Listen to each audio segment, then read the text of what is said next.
11장. 정찬 후 숙녀들이 물러갈 때가 되자 엘리자베스는 언니 방으로 뛰어 올라가 언니가 춥지 않게 단단히 옷을 입혀 응접실로 데리고 갔다. 빅리 양과 허스트 부인은 연신 기쁘다며 제인을 반가이 맞았다. 빅리 자매는 그 방에 신사들이 합류할 때까지 엘리자베스가 일찍이 한 번도 본 적이 없을 정도로 유쾌하게 굴었다. 그녀들의 화술은 상당했다. 무도회의 모습을 정확하게 묘사할 줄 알았고 익살스럽게 일화를 들려줄 수 있었으며 주변 사람들을 생기발랄하게 비웃을 줄도 알았다. 그러나 신사들이 들어오자 제인은 곧바로 그들의 관심에서 멀어졌다. 빅리 양은 즉시 다하시를 향해 눈길을 돌렸고 그가 몇 발짝 다가오자 바로 말을 건넬 태세였다. 정작 다하시 씨는 베넷 양에게 다가가 정중하게 축하의 인사를 건넸다. 허스트 씨 또한 그녀에게 가볍게 고개를 숙이며 굉장히 기쁩니다. 라고 말했다.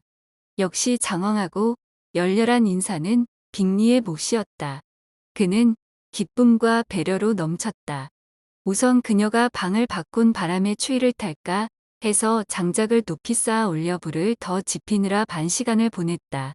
또 그녀가 문에서 좀 더 멀리 떨어져 있도록 벽난로의 다른 쪽 옆으로 자리를 옮기게 했다. 그런 뒤 그는 그녀의 곁에 앉아서 거의 그녀하고만 대화를 주고받았다. 엘리자베스는 뜨개질거리를 잡고 반대편 구석에 앉아 기쁜 마음으로 두 사람을 지켜보았다. 다들 차를 마시고 나자 허스트 씨는 처제에게 카드놀이 준비를 하자고 귀띔했으나 그녀는 들은 척도 하지 않았다. 빅리 양은 다하시 씨가 카드놀이를 할 마음이 없다는 것을 남몰래 알아낸 터였다. 그렇다 보니 그녀는 허스트 씨의 곧 이은 공개적인 제안에도 응하지 않았다. 그녀는 카드놀이를 하고 싶어하는 사람이 아무도 없다고 했는데 모두들 침묵을 지킴으로써 그 말의 타당성이 입증되는 듯했다. 허스트 씨는 할 일이 없어져 남은 일이라고는 소파에 편안히 기대앉아 잠드는 것뿐이었다. 다하시는 책을 집어들었고 빅리 양도 똑같이 했다. 허스트 부인은 자기 팔찌와 반지들을 만지작거리는 일에 주로 몰두하는 틈틈이 빅리와 베넷 양의 대화에 끼어들었다. 빅리 양은 자기 책을 읽는 것 못지않게 다하시 씨와 그가 읽는 책의 진도에 주의를 집중했다. 그녀는 그에게 잇따라 질문을 던지다가 그의 책을 넘겨다보다가 했다. 하지만 그를 대화로 이끄는 데는 성공하지 못했다. 그가 간단한 대답만 하고서 계속 책을 읽었기 때문이다. 오로지 다하시가 읽는 책의 둘째 권이라는 이유만으로 선택한 책을 즐겨보려고 용을 쓴 나머지 지칠 대로 지쳐버린 그녀가 드디어 크게 하품을 하며 말했다. 이렇게 저녁 시간을 보내니까 얼마나 좋은지. 뭐니 뭐니 해도 독서만 한 오락은 없어요. 책만큼 실증이 덜 나는 것도 없고 이 다음에 집을 갖게 될 때 훌륭한 서재가 없다면 정말 견디기 어려울 거예요. 아무도 대꾸하지 않았다. 그러자 그녀는 다시 하품하고 책을 옆으로 치운 채 다른 오락거리를 찾아 방을 이리저리 둘러보았다. 그러다 오빠가 베넷 양과 무도회 이야기를 하는 걸 듣고 불쑥 돌아보며 말했다. 그런데 찰스 오빠, 정말 네더필드에서 무도회를 열 생각이에요? 결정을 내리기 전에 여기 모인 사람들의 의견을 들어보라고 충고하고 싶어요. 우리 중에 몇 명은 무도회를 오락보다는 벌처럼 생각하는 것 같은데 제가 잘못 알았나요? 다하시 얘기인 모양인데 그녀의 오빠가 큰 소리로 받았다. 그러고 싶다면 무도회가 시작되기 전에 자러 가면 되지 뭘. 하지만 무도회를 여는 건 이미 정해졌어. 니콜스가 흰 수프를 충분히 만드는 즉시 초대장을 돌리려고 해. 무도회를 좀 다르게 진행한다면 훨씬 더 나을 텐데. 빅리 양이 말했다. 대개 무도회 진행 방식이 너무 지루해서 참을 수 없을 정도예요. 춤추는 대신 대화를 위주로 한다면 훨씬 더 건전할 텐데 말이에요. 분명히 훨씬 더 건전하겠지, 캐롤라인. 하지만 그러면 무도회라고 할 순 없겠지. 빅리 양은 아무 대답도 하지 않았다. 그리고 곧 일어나서 방을 이리저리 걸어 다녔다. 그녀의 자태는 우아했고 걷는 맵시도 훌륭했다. 그러나 이 모든 것을 봐주어야 할 다하시는 여전히 책에만 몰두하고 있었다. 절박한 심정이 된 그녀는 한 가지 방법을 더 시도하기로 결심하고 엘리자베스를 향해 돌아서면서 말했다. 일라이자 베넷 양, 저와 함께 방금 제가 한 것처럼 이 방을 한 바퀴 도는 게 어떻겠어요? 한 자세로 오래 앉아 있다가 걸어 다니면 정말 상쾌하거든요. 엘리자베스는 그 제안이 다소 의외다 싶었지만 즉시 일어섰다. 빅리 양은 그런 친절을 베푼 진짜 목표물을 끌어들이는 데에도 성공했다. 다하시 씨가 고개를 들고 그녀들을 쳐다보았다. 엘리자베스만큼이나 빅리 양의 배려가 뜬금없다고 여긴 그가 자기도 모르게 책을 덮었던 것이다. 즉시 그도 함께 걷자는 제안이 있었지만 그는 거절했다. 그러면서 그녀들이 함께 방안을 왔다 갔다 하기로 한 이유를 두 가지 정도로 짐작할 수 있는데 자신이 함께 걸으면 그 두 가지 목적에 다 방해가 될 거라고 말했다. 도대체 무슨 말이야? 무슨 뜻인지 알고 싶어 죽겠네. 빅리 양이 엘리자베스에게 무슨 말인지 알겠냐고 물어보았다. 저도 모르죠. 그녀의 대답이었다. 그렇지만 틀림없이 우리를 비판하는 말일 테니 다하시 씨를 실망시키는 가장 확실한 방법은 아무것도 묻지 않는 거예요. 그러나 무슨 일에서든 다하시 씨를 실망시킬 수 없었던 빅리 양은 그 두 가지 이유가 뭔지 설명해 달라고 졸랐다. 감출 것 없이 기꺼이 설명드리지요. 그녀가 말할 틈을 주자마자 그가 말했다. 두 분이 함께 걷기로 한 건 두 분끼리 은밀히 논의할 일이 있기 때문이거나 두 분이 본인들의 자태가 걸을 때 가장 아름답다는 걸 의식하고 있기 때문입니다. 만일 첫째 경우라면 저는 전적으로 방해가 되겠죠. 그리고 둘째 경우라면 난로가에 앉아 두 분의 자태를 감상하는 편이 훨씬 나을 테고요. 아이, 망측해. 빅리 양이 외쳤다. 저렇게 흉한 소리는 여태 한 번도 못 들어봤어요. 저런 말을 입에 담다니 어떻게 응징해야 할까요? 마음만 먹으면 그보다 더 쉬운 일도 없잖아요. 엘리자베스가 말했다. 괴롭히거나 혼내주는 건 누구나 할 수 있는 일이니까. 약을 올리든지 비웃어 주든지 친한 사이시니까 어떻게 하는 게 제일 좋은 방법인지 잘 알겠네요. 하지만 정말 모르겠어요. 그것까지 알 만큼 잘 아는 것도 아니고요. 저렇게 냉정하고 침착한 사람을 약 올리다니요. 아이, 안 돼요. 그래봤자 아무 소용 없을 거려. 그리고 비웃어 준다고 하지만 그럴 일도 없는데 비웃다가는 우리 꼴이 우스워질 테고요. 다하시 씨만 속으로 좋아 죽겠지요. 다하시 씨는 웃음의 대상이 될 수 없다고요? 엘리자베스가 외쳤다. 그건 드문 장점이네요. 저야 그런 사람이 앞으로도 드물면 좋겠지만요. 그런 사람을 많이 알면 저로선 손해가 막심하죠. 저는 웃는 걸 굉장히 좋아하거든요. 빅리 양은 현실적으로 가능한 것 이상의 능력이 제게 있다고 하시는군요. 다하시가 말했다. 이 세상에서 가장 현명하고 가장 훌륭한 사람, 아니 그런 사람의 행동 중에서도 가장 현명하고 가장 훌륭한 것이라도 인생의 첫째 목표가 농담이나 우스개인 사람한테는 웃음거리가 될 수 있는 법이지요. 물론 그런 사람들도 있겠지요. 엘리자베스가 대답했다. 하지만 제가 그런 사람이 아니면 좋겠어요. 현명하거나 훌륭한 걸 조롱하고 싶지는 않아요. 어리석은 행동이나 터무니없는 짓, 변덕이나 모순을 보면 즐거워지는데 그건 제가 인정할게요. 저는 비웃을 기회가 오면 놓치지 않죠. 그런데 당신에게 없는 것이 바로 그런 약점들일 테니 저도 어쩔 수 없네요. 그렇게 약점이 전무한 사람은 없지 않을까 합니다. 그러나 제 평생의 과제가 있다면 머리가 좋다는 걸 과시하다 웃음거리가 되는 약점만은 피해야겠다는 것입니다. 허영이나 오만 같은 것 말씀이군요. 맞습니다. 허영은 두말할 것 없는 결점입니다. 그러나 오만은 진정으로 뛰어난 마음의 소유자가 잘 통제하기만 하면 오만이라기보다 자긍심이 될 수도 있지 않을까 합니다. 엘리자베스는 미소를 감추기 위해 돌아섰다. 다하시 씨에 대한 검토가 끝나신 것 같은데요. 빅리 양이 말했다.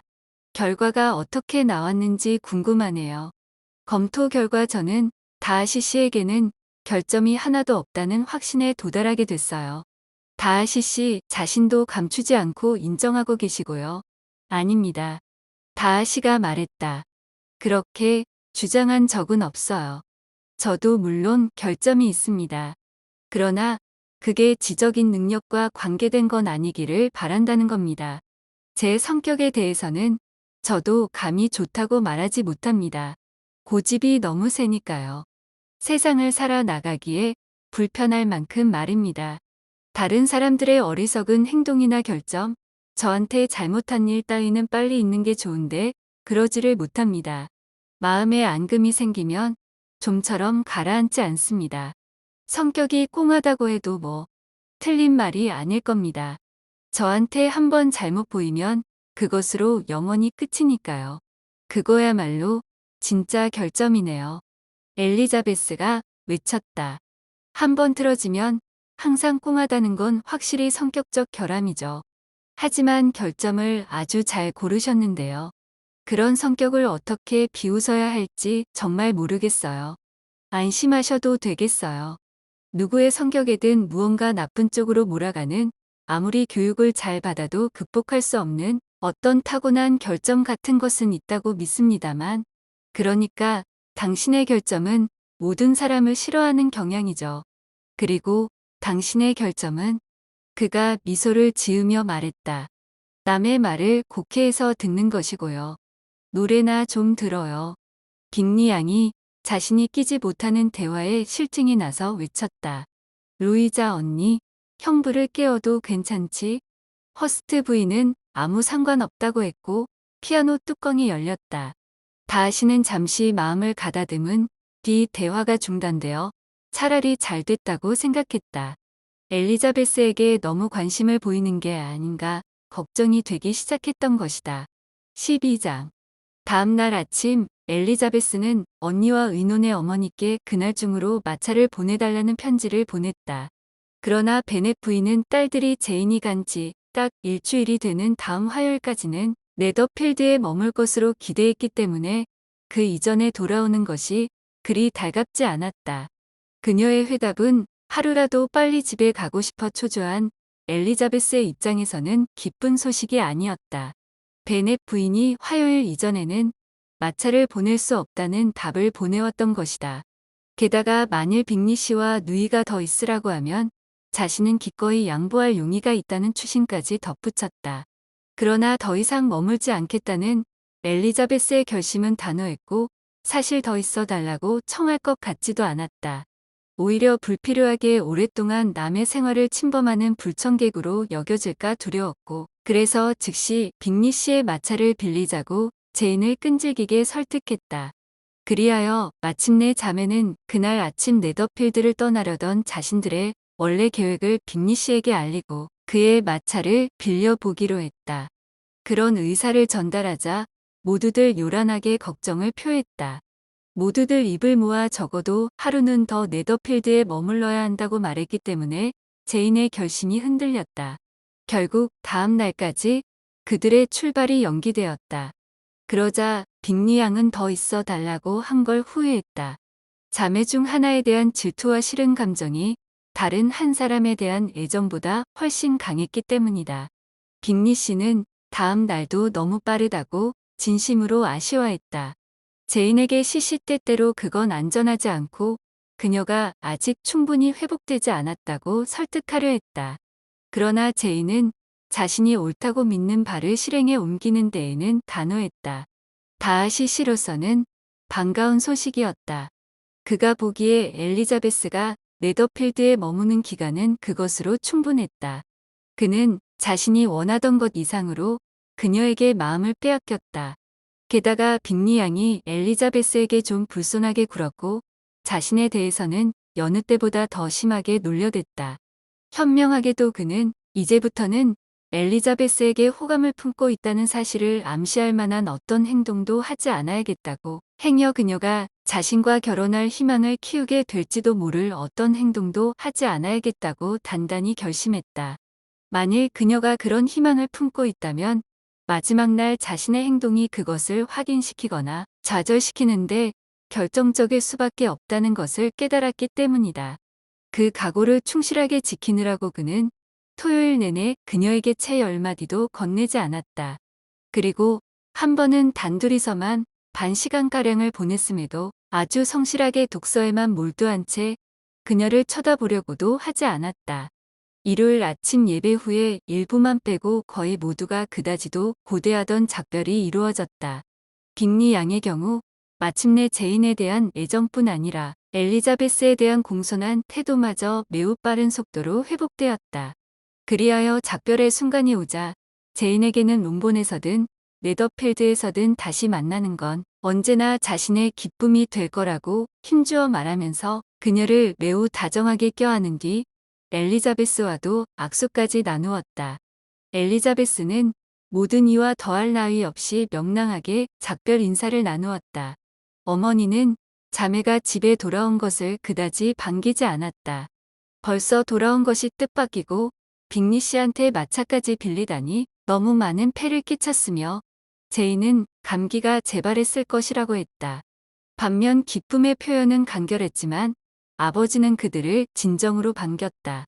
그들이 가족 사이에서 얼마나 중요한 존재인지 새삼 느꼈으며 저녁에 모여서 대화를 나눌 때는 그들의 부재로 대화의 생기가 거의 사라졌을 뿐더러 의미조차도 상실되다시피 했다는 것이다. 메리는 늘 그러듯이 통주저언법과 인간 본성에 대한 공부에 깊이 몰두해 있었다. 좋아할 만한 새로운 인용문을 몇 개 찾아낸 모양이고 진부한 교훈을 전하는 몇몇 새로운 구절에 솔깃해했다. 캐서린과 리디아가 마련한 소식은 다른 종류였다. 지난 수요일 이래 연대에서 많은 일들이 일어났고 이야깃거리도 많았는데 최근 장교들 몇 명이 이모부와 정찬을 들었고 졸병 하나가 매질을 당했으며 포스터 대령이 곧 결혼할 거라는 구체적인 언질이 있었다는 것이다. 13장. 다음 날 아침 식사를 하면서 베네 씨가 아내에게 말했다. 여보, 오늘 정찬을 잘 준비해 놓으면 좋겠소. 우리 식구 말고 올 사람이 있을 것 같으니 말이오. 누구 말이에요? 여보, 올 사람이 아무도 없을 텐데. 어쩌다 샬럿 루커스가 들른다면 모를까. 그 애한테야 우리 집 평소 정찬 정도면 훌륭할 거예요. 자기 집에서는 그런 식사를 자주 못할 테니까. 내가 말하는 사람은 숙녀가 아니라 신사고 동네 사람이 아닌걸. 베넷 부인의 눈이 반짝거리기 시작했다. 신사고 동네 사람이 아니라고요. 틀림없이 빅리 씨로군요. 예, 제인, 너 어쩌면 한마디도 미리 얘길 안 했니? 요런 엉큼한 것. 아유, 빅리 씨가 온다면 정말로 환영이지요. 하지만 맙소사, 이거 야단이네. 오늘은 생선이 한 마리도 없는데. 리디야, 얘야, 벨 좀 울려라. 당장 힐한테 얘기해야겠다. 빅리 씨는 아니요. 그녀의 남편이 말했다. 여태까지 살면서 단 한 번도 본 적이 없는 사람이니까.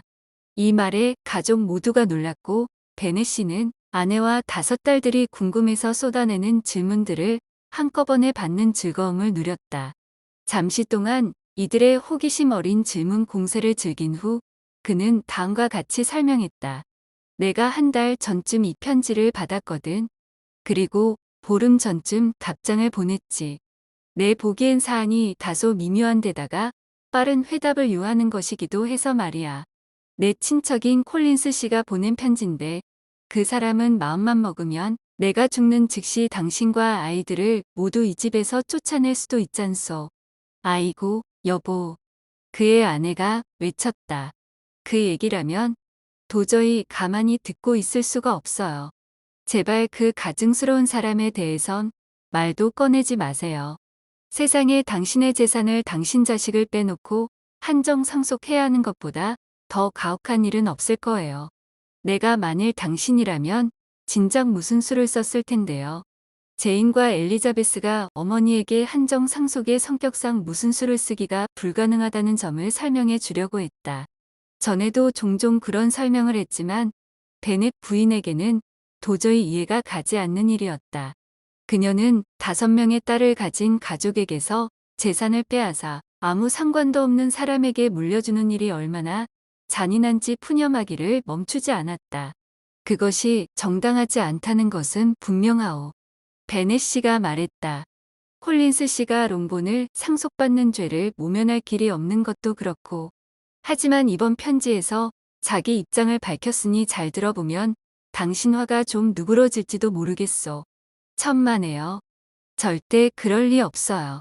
그리고 그 사람이 당신한테 편지를 쓰다니 그것부터가 아주 주제넘고 위선적인 짓이라고요. 난 그렇게 가짜로 친구인 척하는 사람은 정말 싫더라. 왜 자기 아버지가 하던 대로 당신하고 앙숙으로 지내지 않겠다는 거죠? 글쎄, 사실은 그 사람도 그 점은 아들로서 다소 부담을 느끼는 것 같습니다. 들어봐요. 켄트주 웨스터햄 근교 헌스퍼드 10월 15일 친애하는 베넷 씨께 어르신과 제 선친 사이에 있었던 견해의 차이로 인해 언제나 제 마음이 불편하던 바 불행히도 선친을 잃은 후 저는 줄곧 그 불화를 치유하기를 희망해 왔습니다. 다만 선친께서 소원하게 지내는 편을 택하셨던 분과 잘 지내는 것이 그분의 유지를 존중하지 않는 것이 될 수도 있다는 염려 때문에 자제해 왔을 뿐입니다. 그러나 현재는 그 문제에 관해 확고한 결심을 하게 되었습니다.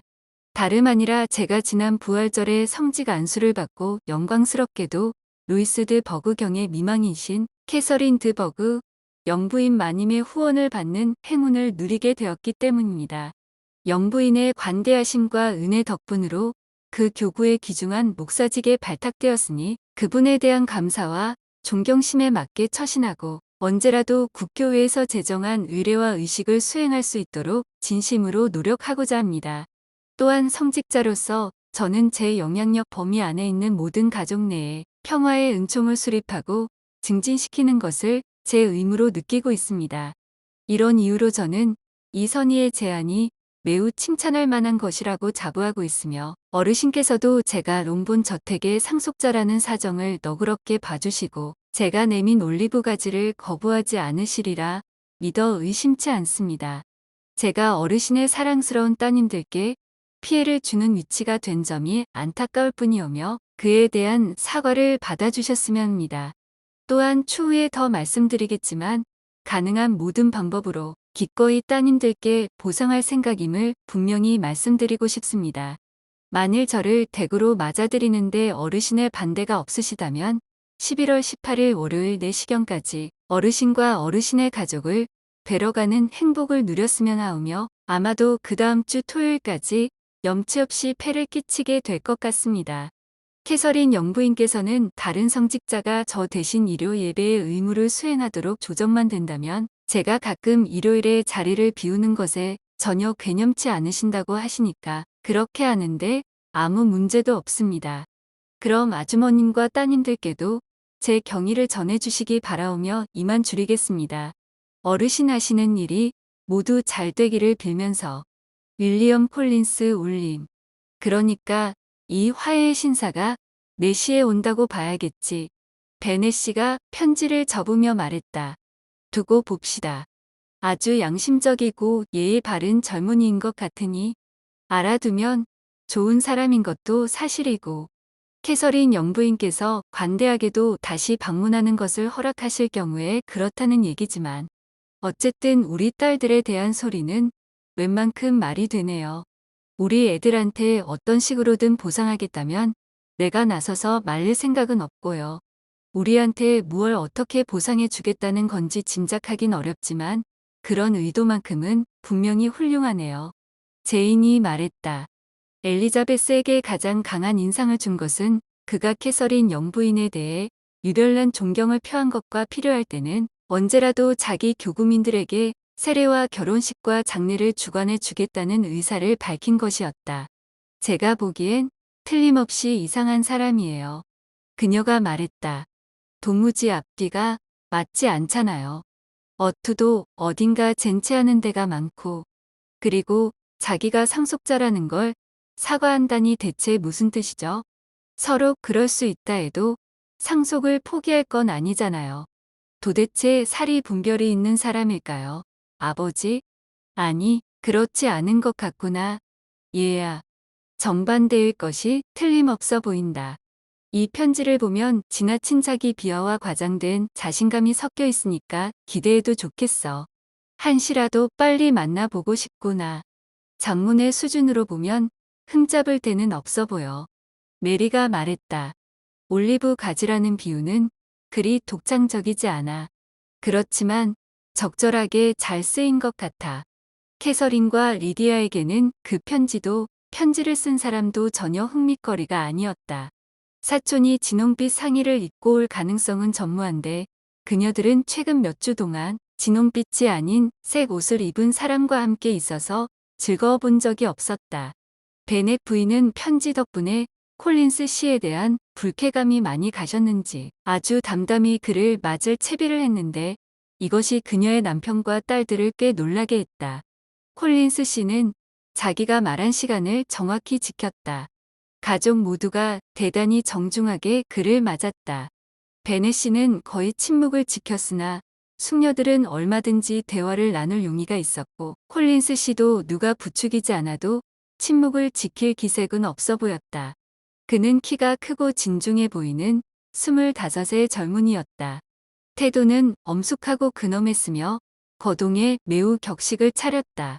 자리에 앉아서는 이내 베넷 부인에게 이렇게 훌륭한 따님들을 두어 좋으시겠다고 했고 따님들의 미모는 익히 듣던 바지만 만나보니 소문이 실물을 못 따른다고 하면서 모두 제때에 좋은 혼처를 얻게 되리라는 걸 의심치 않는다고 덧붙였다. 이 정중한 인사말은 그 자리에 있던 몇몇의 취향과는 잘 맞지 않는 것이었지만 칭찬이라면 무조건 환영인 베넷 부인은 즉시 기분 좋게 대답했다. 정말 고마운 말씀이에요. 나도 진심으로 그렇게 되기를 바라고요. 안 그러면 딸아이들이 형편없이 가난해질 테니까요. 일이 정말 엉뚱하게 정해져 있어서 말이에요. 대개 재산이 한정 상속되는 것에 대해서 말씀하시는 것이겠지요. 아유, 맞아요. 그쪽도 알고 있겠지만 솔직히 내 불쌍한 딸들한테 너무 가혹한 처사가 아닌가 해요. 그쪽을 탓하자는 것이 아니라 살다 보면 별일이 다 있는 것 아니겠어요. 재산이 한정 상속되기로 일단 정해지면 그게 누구한테 갈지는 아무도 모르지요. 저도 아름다운 사촌들에게 어떤 곤란이 닥치게 될지 아주 잘 알고 있습니다. 그래서 지금은 제가 너무 나서고 조급히 구는 것처럼 보일까봐 조심하고 있습니다만 곧 그 문제에 대해 많은 말씀을 드리려고 합니다. 우선은 사촌들에게 찬사를 드릴 마음의 준비를 하고 왔다는 점만큼은 확실히 말씀드릴 수 있습니다. 지금으로선 그 이상은 말씀드리지 않겠습니다만 아마 우리가 서로 더 잘 알게 되면 식사를 하러 오라고 부르는 소리에 그의 말이 중단되었다. 처녀들은 서로 마주보며 미소를 지었다. 콜린스 씨가 경탄한 대상은 그들만이 아니었다. 현관, 식당 그리고 그곳에 있는 모든 가구와 실내 장식품들이 관찰과 칭찬의 대상이 되었다. 그가 그 모든 것을 미래의 소유물로 여기고 있을 거라는 짐작으로 분하지만 않았더라면 베넷 부인은 그의 칭찬에 마음이 흡족했을 것이다. 정찬을 들 때는 음식이 대단한 감탄의 대상이 되었으니 그는 그 탁월한 요리 솜씨가 아리따운 사촌 중 누구의 것인지 알고 싶다고 말했다. 그러나 이 부분에서는 베넷 부인에게 그가 잘못 알고 있다는 지적을 받았다. 다소 퉁명스러운 목소리로 자기 집에서는 좋은 요리사를 둘 능력이 충분하고 딸들은 부엌 일과는 아무 상관이 없다고 말했던 것이다. 그가 불쾌하게 해드린 점을 용서해달라고 하자 그녀는 다소 부드러워진 목소리로 화가 난 것은 아니라고 했지만 그는 거의 15분 동안이나 사과를 하고 또 했다. 14장. 베넷 씨는 정찬을 먹는 동안 거의 침묵을 지켰다. 그러나 하인들이 물러가자 손님과 담소를 나눌 시간이 되었다고 생각해서 콜린스 씨가 후원자를 아주 잘 만난 것 같다고 그가 우쭐댈 만한 화제를 꺼냈다. 베넷 씨는 그의 소망에 대한 캐서린 드버그 영부인의 관심과 그의 편의를 위한 배려가 특별해 보인다고 말했는데 그보다 더 좋은 화제를 선택하기란 불가능했을 것이다. 그 기부인 이야기가 나오자 콜린스 씨는 청산 뉴스로 칭찬을 쏟아냈다. 그는 여느 때보다 한층 더 엄숙한 태도로 무게를 잡으면서 자신은 지체가 높은 분한테서 캐서린 영부인이 보여주는 바와 같은 태도, 그런 온화하심과 겸허하심은 일찍이 한 번도 본 적이 없다고 열을 올렸다. 그분께서는 자신이 이미 그 앞에서 두 차례나 행하는 영광을 누린 설교가 모두 잘 되었다고 너그러이 칭찬해 주셨다. 또한 로징스에서 정찬을 같이 하자고 두 번이나 그를 부르셨고 바로 지난 토요일 저녁에는 카드리유를 할 사람의 숫자를 맞추느라 그를 부르러 보내셨다. 많은 사람들이 그분이 오만하다고 하지만 적어도 자신에게만큼은 상냥하지 않게 대하신 적이 없었다는 것이다. 또 언제나 다른 신사들을 대하는 것과 똑같은 태도로 그에게 말씀하신다. 그가 이웃 사람들과 어울리는 데 대해서나 친척을 방문하느라 가끔 한두 주의 교구를 비우는 데 대해서도 조금도 반대하지 않으셨고 심지어 신중히 선택하기만 한다면 빨리 결혼할수록 좋겠다는 충고까지 해 주실 정도로 마음을 써 주신다. 그리고 한 번은 보잘것없는 그의 목사관까지 왕림하셔서 마침 그가 진행하고 있던 건물의 개조를 전폭으로 인정해 주셨으며 몸소 2층 벽장에 선반을 몇 개 놓으면 어떠냐는 제안까지 해 주셨다는 것이다. 정말 하나같이 지당하고 친절하게 배려해 주시네요. 베넷 부인이 말했다. 아주 좋은 분이 틀림없는 것 같아요. 지체 높은 부인들이 다 그분 같지 않은 게 안타까운 일이지요. 그분이 가까이에 사시나요? 제 보잘것없는 처소를 둘러싸고 있는 정원과 영부인의 저택인 로징스 파크 사이에는 오솔길이 하나 있을 뿐입니다. 그분이 미망인이라고 하셨죠? 가족도 있나요? 무남동녀 외동딸을 두셨는데 로징스의 상속녀이시며 그 외에도 아주 많은 재산을 상속받으실 분이죠. 오, 굉장하군요. 베넷 부인이 머리를 좌우로 흔들며 외쳤다. 그렇다면 다른 처녀들보다 훨씬 유복한 분이네요. 그 아가씨는 어떤 분인가요? 미인인가요? 정말 대단히 매력적인 아가씨이십니다. 진정한 미라는 관점에서 보자면 드버그 양이야말로 어떤 절세 미인보다 훨씬 더 낫다고 캐서린 영부인께서도 말씀하십니다. 그분의 얼굴에는 좋은 집안에서 태어난 아가씨만이 지니는 뷰티 같은 게 있으니까요. 불운하게도 병약한 체질인지라 많은 재주를 익히지는 못하셨습니다. 그동안 그분의 교육을 담당해왔고 지금도 그 댁에 함께 살고 있는 숙녀분께 듣기로는 건강만 나쁘지 않으셨더라면 그런 재주쯤 습득하지 못할 분이 결코 아니라고 합니다. 하지만 정말 참한 분이셔서 친절하시게도 수시로 조랑말들이 끄는 쌍두 사륜 마차를 타고 저의 보잘것없는 처소에 잠깐씩 들르시지요. 폐하를 배알하신 아가씨인가요? 궁정을 출입하는 귀부인들 사이에서 이름을 들은 기억이 없는데 건강이 그리 좋지 않아서 불행히도 런던에는 못 가신답니다. 제가 캐서린 영부인께 말씀드린 적이 있지만 바로 그렇기 때문에 영국 궁정은 가장 빛나는 장식품 하나를 잃은 거지요. 영부인께서는 제가 그렇게 생각한다는데 흐뭇해하시는 것 같았습니다. 짐작하시겠지만 저는 언제나 기회만 있으면 그런 섬세한 칭찬의 말씀으로 귀부인들을 즐겁게 해드리려고 한답니다. 캐서린 영부인께도 그분의 매력적인 따님이 공작 부인이 되기 위해 태어난 분 같고 최고의 지위도 그분의 품격을 높여드린다기보다는 오히려 그분 덕분에 돋보이게 될 거라고 여러 차례 말씀드렸습니다. 바로 이런 말들이 사소하지만 그분을 기쁘게 해드리기 때문에 그런 말씀을 드리는 것이야말로 제가 각별히 신경 써야 할 일이 아닌가 생각합니다. 아주 잘 생각했소. 베넷 씨가 말했다. 세심하게 남의 비위를 맞추는 말을 하는 재주를 가졌으니 정말 좋겠소. 그런 부침성 있는 배려가 순발력 덕분인지 미리 익혀서 외워둔 결과인지 물어봐도 되겠소?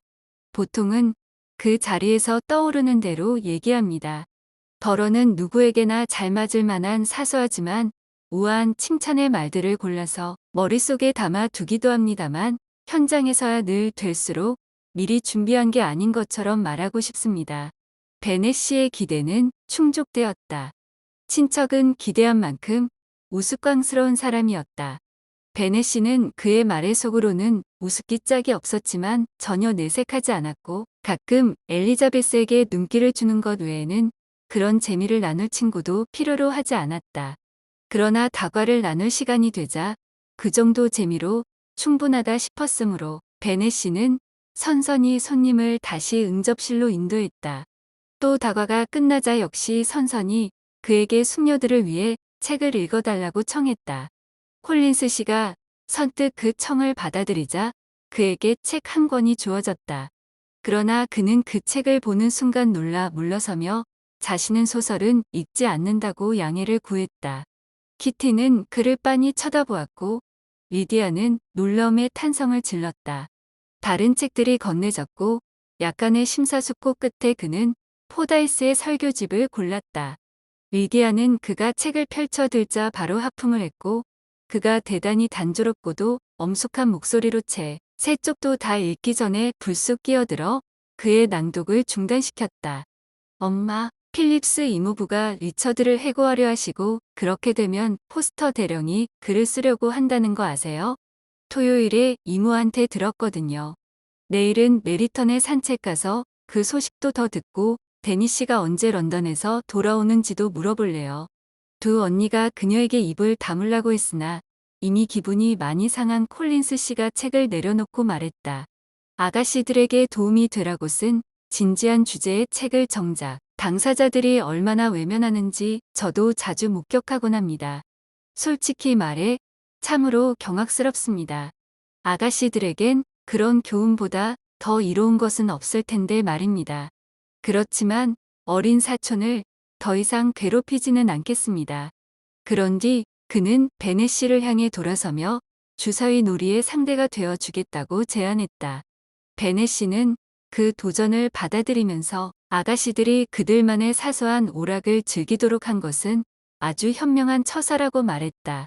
베넷 부인과 딸들은 리디아의 방해에 대해 정중히 사과하면서 책을 계속 읽어주신다면 다시는 그런 일이 없도록 하겠다고 다짐했다.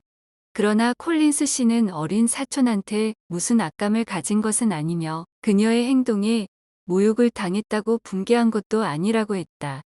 그러고 나서 다른 테이블 앞에 베넷 씨와 마주 앉아 주사위 놀이를 준비했다. 15장. 콜린스 씨는 분별력 있는 사람이 아니었는데 교육이나 교제를 통해 타고난 결점을 개선할 기회도 별로 없었다. 무식한 구두쇠 아버지의 지도를 받고 자란 탓이기도 하고 비록 대학을 다니기는 했지만 졸업에 필요한 학점만 땄을 뿐 도움이 될 사람을 사귈 위인이 못 됐던 탓이기도 했다. 그의 아버지는 그를 키울 때 무조건 복종만 요구했는데 이것이 그를 아주 비굴한 인간으로 만들었다. 그러나 이제 그런 비굴한 성격은 머리가 나쁜 데다 사람들과 별 교제마저 없는 사람, 특유의 자만심과 예기치 않게 일찍 성공한 사람으로서 갖게 된 자부심에 의해 상당한 정도로 상쇄되었다. 그는 헌스퍼드의 목사 자리가 비었을 때 때마침 운 좋게도 캐서린 드버그 영부인에게 추천을 받았다. 그 바람에 그는 영부인의 높은 지위에 대한 존경심과 후원자인 그녀에 대한 숭배에 자만심, 성직자로서의 권위의식, 그리고 교구 목사로서의 권리 등이 마구 뒤섞여 오만과 아첨, 잘난 체와 비굴함의 혼합물이 되었다. 그는 이제 좋은 집과 충분한 수입이 있으니 결혼을 해야겠다고 작정했다. 결혼은 또한 롱본 집안과 화해하는 좋은 방법인 듯했다. 만일 직접 확인해 보아서 그 집안의 딸들이 풍문처럼 예쁘고 참한 것이 확실하면 그들 중 하나를 선택해 결혼할 계획이었다. 이것이 그 부친의 재산을 자신이 상속받는 데 대해 그가 계획한 시정, 즉 보상의 내용이었다.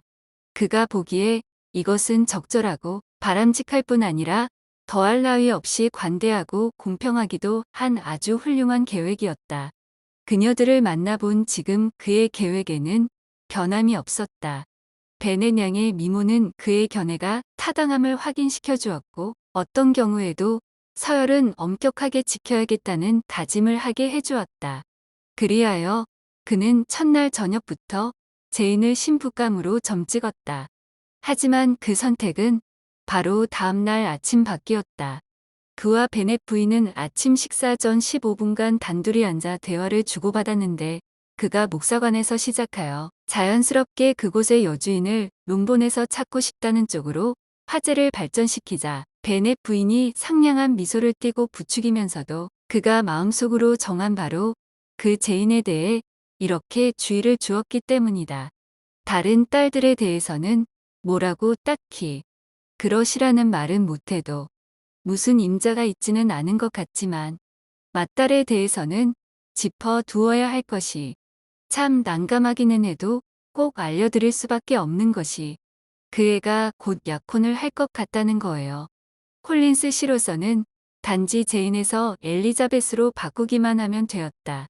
그리고 잠깐 사이에 그럴 수 있었다. 제인 바로 다음에 태어났을 뿐 아니라 예쁘기도 제인 다음가는 엘리자베스가 제인의 자리를 승계하는 것은 당연한 일이었다. 베넷 부인은 그가 넌지시 비친 속내를 소중히 가슴에 새기고 곧 두 딸을 시집 보내게 될 거라고 굳게 믿었다. 그리하여 바로 전날만 해도 이름만 들어도 참을 수 없었던 사람을 이제는 굉장히 좋게 생각하게 되었다. 리디아는 메리턴으로 산책하려는 계획을 잊지 않았다. 메리를 제외한 모든 자매가 그녀와 함께 가는데 동의했다. 콜린스 씨도 동행하게 되었는데 그를 쫓아보내고 혼자 서재를 차지하고 싶어 죽을 지경인 베넷 씨의 권유를 그가 받아들인 것이다. 콜린스 씨는 아침 식사 후 바로 베넷 씨를 따라 서재로 들어가서는 명목상으로는 독서를 한다며 서가에서 가장 큰 책 중 하나를 꺼내놓고 실제로는 헌스퍼드에 있는 자기 집과 정원에 대해 쉴 새 없이 떠들어댔다. 그런 언동이 베넷 씨를 극도로 불편하게 했다. 그는 서재에서만큼은 언제나 한가롭고 평온하게 지내왔기 때문에 엘리자베스에게 늘 이야기하듯 비록 집안의 다른 방에서는 어디서나 어리석고 잘난 체하는 꼴을 마주칠 각오가 되어 있었지만 적어도 자기 서재에서만큼은 그런 방해를 받지 않는 데 익숙해 있었다. 그가 즉각 콜린스 씨한테 자기 딸들이 산책하는데 동행해 달라고 정중하게 청한 것은 바로 그런 연유에서였다. 콜린스 씨로서는 실제로 독서보다 걷기가 훨씬 더 적성에 맞았던 까닭에 대단히 만족해하며 베넷 씨의 큰 책을 덮고 나갔다. 메리턴에 들어설 때까지 콜린스 씨는 별것 아닌 일을 크게 떠벌렸고 그의 사촌들은 공손히 동의를 표하면서 시간을 보냈다. 일단 메리턴에 들어서자 그는 더 이상 어린 두 사촌들의 관심사가 아니었다.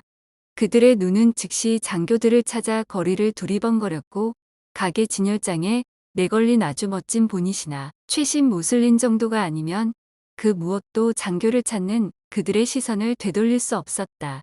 그러나 베넷 집안 아가씨들의 시선은 곧길 건너에서 장교 한 사람과 함께 걸어가는 전에는 한 번도 본 적이 없는 대단히 신사답게 생긴 한 젊은이에게 사로잡혔다.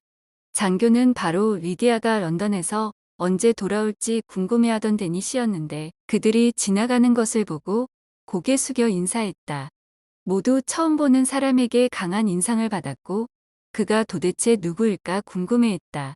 키티와 리디아는 그가 누구인지 알아낼 심산으로 반대편 가게에서 살 물건이 있다는 핑계를 대고 길을 건너갔다. 그들이 건너편 보도에 들어서자 운 좋게도 두 신사 또한 가던 길을 되돌아와 같은 장소에 도달했다. 데니 씨가 그들에게 말을 걸면서 어제같이 런던을 떠나 이곳에 도착했으며 이번에 자기 부대의 장교로 임관되어 온 친구 위컴 씨를 소개하고 싶다고 말했다. 그것은 정말 너무나 바람직한 소식이었다. 그 젊은이는 장교복만 입혀놓으면 완벽히 매력적일 터였기 때문이다. 그의 외모는 누구에게나 호감을 줄만했다. 미남이라고 불릴 수 있는 모든 최선의 조건들, 즉 잘생긴 이목구비와 훌륭한 몸매, 그리고 상대를 기분 좋게 해주는 언변을 구비하고 있었다. 그는 소개에 이어 바로 대화를 시도하는 성의를 보였는데 그러면서도 경우가 바르고 주제넘지 않았다. 그들이 거기 서서 아주 기분 좋게 서로 대화를 나누고 있을 때 말발굽 소리가 들려와 그들의 시선을 끌었다. 다하시와 빅리가 말을 타고 길을 따라 내려오고 있었다. 두 신사는 모인 사람들 중에서 숙녀들의 모습을 알아보고 곧바로 그들을 향해 다가와 여느 때처럼 정중한 인사말을 건넸다. 말을 건넨 것은 주로 빅리였고 베넷 양이 주된 상대였다. 빅리 씨는 마침 그녀의 건강이 어떤지 알아보려고 논본으로 가던 길이라고 말했다. 다하시 씨는 고개를 숙이는 것으로 그 말을 시인하고서 눈길을 엘리자베스에게 고정시키지 않으려고 고개를 돌리는 찰나에 문득 위컴 씨의 모습에 시선을 사로잡혔다. 엘리자베스는 두 사람이 눈을 마주친 순간 우연히 그들의 표정을 목격하고서 대단히 놀랐다. 두 사람 모두 안색이 변했는데 한 사람은 하얗게 질렸고 다른 사람은 벌겋게 상기되었던 것이다. 몇 초가 지난 뒤 위컴 씨가 모자에 손을 올렸고 이 인사에 다하시 씨가 마지못해 응대했다. 도대체 이 상황은 무슨 뜻일까? 상상도 안 됐다. 그리고 궁금하지 않을 수가 없었다. 빅리 씨는 곧바로 작별 인사를 하고 친구와 함께 말을 몰아 떠났는데 그 사이에 무슨 일이 있었는지 전혀 눈치채지 못한 듯했다. 데니 씨와 위컴 씨는 아가씨들과 함께 필립스 씨의 집 문 앞까지 걸어갔다. 거기서 리디아가 들렀다 가라며 조르듯이 청했고 필립스 부인까지 나서서 거실의 창문을 열어 올리고 큰 소리로 그렇게 하라고 했음에도 그들은 작별 인사를 하고 돌아섰다. 필립스 부인은 조카딸들을 언제나 반겼다.